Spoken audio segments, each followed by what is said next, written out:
Hi, just a little update. So on my end-to-end layout, got a bit of work on the river done. I've got a lot of other projects going on, other things away from railways at the moment. So next couple of weeks, there might not be as many updates. So last time I spoke to you, I was just starting working on this and I wanted to show you how I constructed it from cardboard and paper. So this now is working towards the finished thing. So what I've done here is it's all been treated with the kind of matte varnish I had. So that's an old tub of that I had lying around, which although it says gloss clear, actually it's quite like a satin finish. Then to do the bit where the tide's gone down a little bit more and it's still a little bit wetter, I've used a gloss Revel. And then for the actual water in the middle, I've used antique pine varnish, a knackered old tin I had lying around in the shed.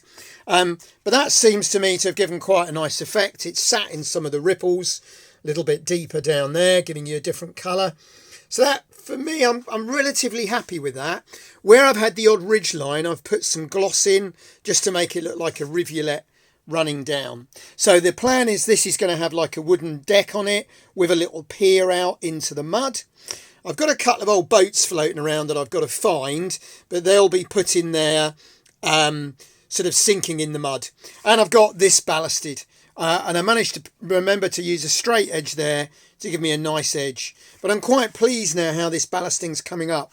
I wasn't originally sure about the colour, but actually I now quite like it, especially as a lot of ballast just ends up brown anyway.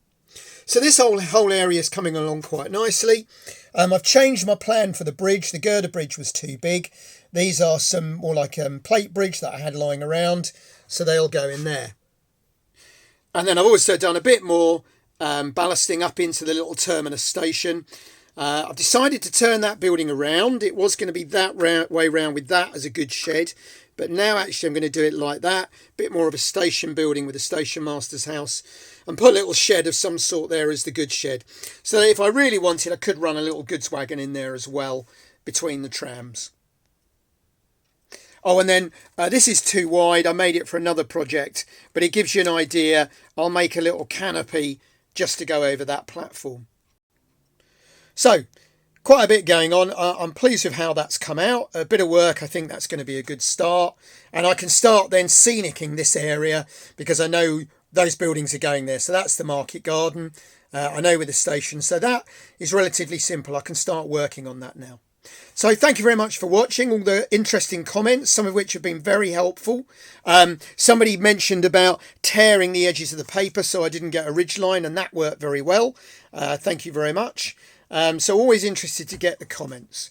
And I'll speak to you again soon.